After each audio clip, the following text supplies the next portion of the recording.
Hello दोस्तों, आप सभी को गुलाब जामुन जैसी मीठी मीठी नमस्कार। और उसी के साथ आप लोगों का स्वागत है आईपीओ के लव ट्रायंगल शो में। एक और mainline IPO KRL heat exchanger and refrigeration लेके आ रहा है अपना जी आईपीओ, जहां पर हम आज इस रिव्यू वीडियो में इस कंपनी का पूरा कच्चा चिट्ठा खोलने वाले, बेसिक से लेके एडवांस तक। तो अगर मैं स्टार्टिंग में इसमें अपने फाइनल डिसीजन की बात करूं तो एक ऐसा आईपीओ होने वाला है जिसे मैं स्टडी करने वाला हूं, बट कौन सी कैटेगरी से वो डिपेंड करेगा। क्या और आईपीओ हमें कोलैप्स होते हुए देखने को मिल रहे हैं, तो वहां पर अपने फंड्स को किस तरीके से मैनेज कर पाऊंगा, उसके बेस पर मैं यहाँ पर कैटेगरी डिसाइड करने वाला हूँ।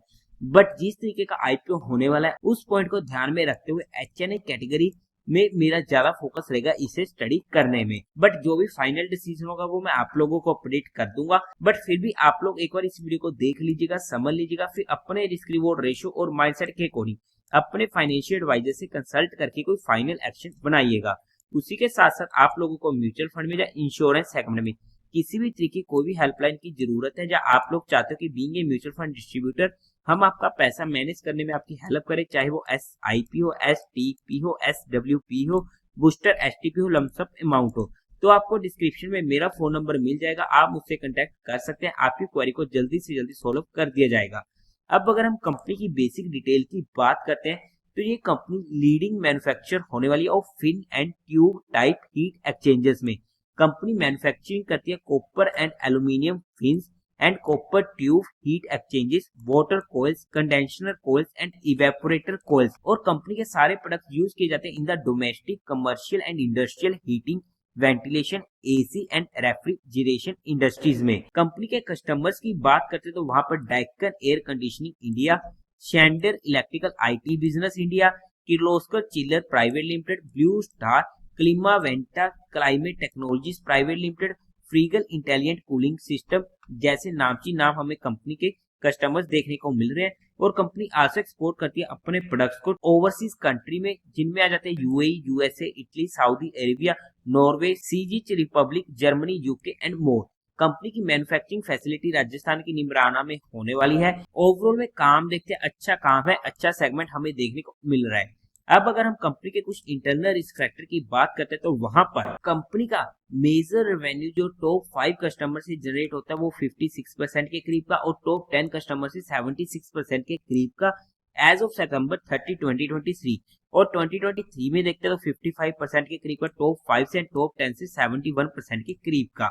और इनका जो लार्जेस्ट कस्टमर होने वाला है डेक्कन, वहां पर 34% के करीब का एंड 33% के करीब का 2023 में। ऐसे में किसी भी कस्टमर का लॉस होना या उनकी तरफ से ऑर्डर्स कम आना कंपनी के ऊपर डायरेक्ट इंपैक्ट हमें देखने को मिल सकता है। और कंपनी का कोई भी लॉन्ग टर्म रिटर्न एग्रीमेंट नहीं है इनके कस्टमर्स के साथ। कंपनी जो भी अपना रॉ मटेरियल्स वगैरह सप्लाई करवाती है तो वहां पर इनके टॉप 10 कस्टमर से आता है 75% के करीब का एज ऑफ सितंबर 2023, एंड 2023 में 74% के करीब एंड 2022 में 83% के करीब का। ऐसे में किसी भी इनके सप्लायर्स के साथ इनकी दिक्कत होना फिर से हमें कंपनी के ऊपर इम्पैक्ट देखने को मिल सकता है। सिमिलरली कंपनी का अपने सप्लायर्स के साथ भी कोई भी लॉन्ग टर्म एग्रीमेंट नहीं है। किसी भी तरीके का फॉरेन एक्सचेंज रेट में फ्लक्चुएशंस वगैरह होता है तो उसका कंपनी के ऊपर डायरेक्ट इंपैक्ट हमें देखने को मिल सकता है। हमें पास्ट ईयर में कुछ नेगेटिव कैश फ्लोज भी देखने को मिले हैं। कंपनी की मैन्युफैक्चरिंग फैसिलिटी में किसी भी तरीके का स्लो डाउन या शट डाउन होना इनके ऊपर डायरेक्ट इंपैक्ट हमें देखने को मिल सकता है। और हम जितने भी ये इंटरनल रिस्क फैक्टर्स की बात करते हैं ना, ये लिस्टिंग इन पर्सपेक्टिव नहीं होते हैं, ये हमारी मेजरली लॉन्ग टर्म इंपैक्ट देखने को मिलता है कि अगर लॉन्ग टर्म में ऐसा कुछ भी देखने को मिलता है आने वाले टाइम में, तो उस वजह से हम इन पॉइंट्स को स्टडी करने की कोशिश करते हैं। और ऐसे रिस्क हमें हर कंपनी में देखने को मिलने वाले हैं। और उसी के साथ साथ इनका जो मेजर रेवेन्यू जनरेट होता है वो होता है राजस्थान स्टेट से, जहां पर 42% के करीब का देखने को मिला एज ऑफ सितंबर 30, 2023, एंड 44% के करीब का देखने को मिला 2023 में। ऐसे में किसी भी तरीके की राजस्थान में दिक्कत आना जिनकी वजह से इनके प्रोडक्ट्स में या इनके रेवेन्यू में दिक्कत देखने को मिलती है तो फिर से कंपनी के ऊपर इम्पैक्ट देखने को मिल सकता है। और कंपनी की जो भी मैन्युफैक्चरिंग फैसिलिटीज या वेयर हाउसेज होने वाले हैं, रजिस्टर्ड एंड कॉर्पोरेट ऑफिस, वो सारे के सारे लीज बेसिस पर होने वाले, कंपनी के खुद के ओन्ड नहीं होने वाले हैं। और एक अनदर रिस्क फैक्टर हमारे पास यहाँ पर आ जाता है, क्योंकि जो एसीज वगैरह वाला काम होता है वहां पर वो हमें सीजनल बेसिस पर देखने को मिलता है। तो जो हमारे पास कुछ इंटरनल रिस्क फैक्टर थे जो हमें पता होने चाहिए, बाकी के आप इनके इंटरनल रिस्क फैक्टर इनके डीआरएचपी में स्टडी आउट कर सकते हैं। अब अगर हम कंपनी के टेंटेटिव टाइम टेबल की बात करते हैं तो ये आईपीओ ओपन होने वाला है 25 सितंबर को, क्लोज होगा 27 सितंबर को, अलॉटमेंट होगी 30 सितंबर को, रिफंड मिलने शुरू हो जाएंगे 1 अक्टूबर से और आपके अकाउंट में क्रेडिट हो जाएंगे शेयर 1 अक्टूबर को if allotted. Tentative listing date होने वाली 3 अक्टूबर की, फेस वैल्यू रहेगी 10 रुपीज पर शेयर की। प्राइस की बात करते हैं तो 220 रुपीज ही हमारे लिए इंपॉर्टेंट है बिकॉज ये आईपीओ भी इजिली ओवरसब्सक्राइब होने वाला है। 65 शेयर्स का एक लॉट होने वाला है। टोटल इशू साइज है ऑलमोस्ट 342 करोड़ का, फिर से काफी छोटे साइज का आईपीओ हमें देखने को मिल रहा है जो पूरा का पूरा होने वाला है fresh issue. BSc and NSC दोनों पर ये आईपीओ लिस्ट होने वाला है। कोटा की बात करते तो वहां पर क्वालिफाइड का 50% का, रिटेल में 35% का, एचएनई में 15% का होने वाला है।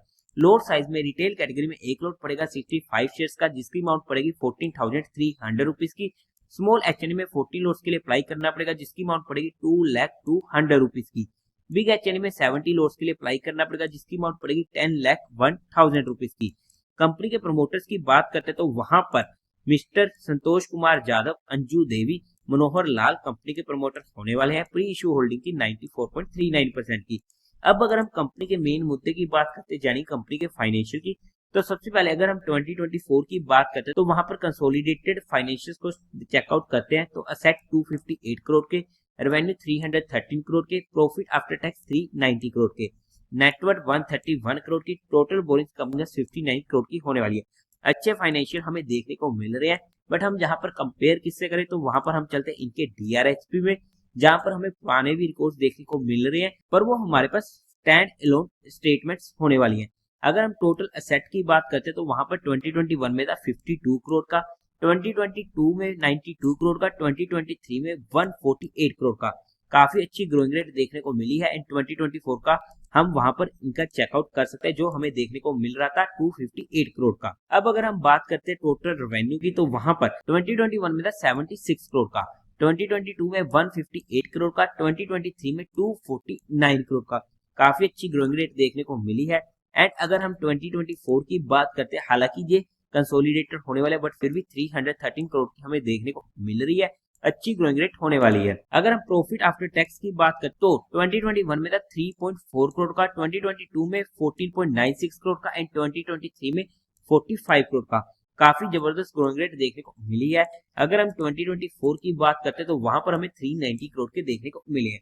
ओवरऑल में अगर हम फाइनेंशियल्स की बात करते हैं तो अच्छे फाइनेंशियल हमें देखने को मिल रहे हैं। हाउएवर हम स्टैंड अलोन और कंसोलिडेट स्टेटमेंट्स को एक साथ मर्ज करके देख रहे हैं जो एक गलत पॉइंट हो जाता है, बट फिर भी हमने एक आइडिया लेने के लिए यहाँ पर मर्ज करके देखने की कोशिश करी है क्योंकि यहाँ पर कंपनी के कंसोलिडेटेड स्टेटमेंट पुराने नहीं दिए गए हैं। अब अगर हम बात करते हैं कंपनी के ऑब्जेक्टिव क्यों आ रहे हैं आईपीओ, तो इनको इन्वेस्ट करनी है इनकी होली ओन्ड सब्सिडरी में जो होने वाली KRNHBAC प्रोडक्ट प्राइवेट लिमिटेड, ताकि ये सेटअप कर सके new facility at Alwar. Second, general corporate purpose. Fundamentally checkout करते हैं तो मार्केट कैपिटलाइजेशन है 1309 करोड़ की, ROE 40% का जबरदस्त, ROC 31% का जबरदस्त, डेट टू इक्विटी रेशियो 0.45 का कंफर्टेबल, रिटर्न ऑन नेटवर्थ 29% का जबरदस्त, प्रॉफिट आफ्टर टैक्स मार्जिन 12% का जबरदस्त, ईपीएस प्री आईपीओ 8.88 की, पोस्ट आईपीओ 6.56 की, ओके है। पी प्री आईपीओ 24 की, पोस्ट आईपीओ 33 की। अगर हम ओवरऑल में फंडामेंटली बात करते हैं तो अच्छे फंडामेंटल हमें यहाँ पर देखने को मिल रहे हैं। अगर हम इसके जीएमपी की बात करते हैं तो आज के टाइम पे 100% के ऊपर का जीएमपी देखने को मिल रहा है जिसकी वजह से हमारा इंटरेस्ट और भी ज्यादा इंक्रीज हो जाता है। हाउएवर अगर हम वैल्यूएशन वाइज बात करते हैं according to 2024 financial year data, तो ना ही ये आईपीओ सस्ता है ना ही महंगा है, मतलब कि फुली प्राइस्ड होने वाला है। बट हमने यहाँ पर सिर्फ कंपनी को एजुकेशन या लर्निंग परस्पेक्टिव स्टडी किया है, किसी भी तरीके की कोई भी इन्वेस्टमेंट टिप या एडवाइस नहीं दी है।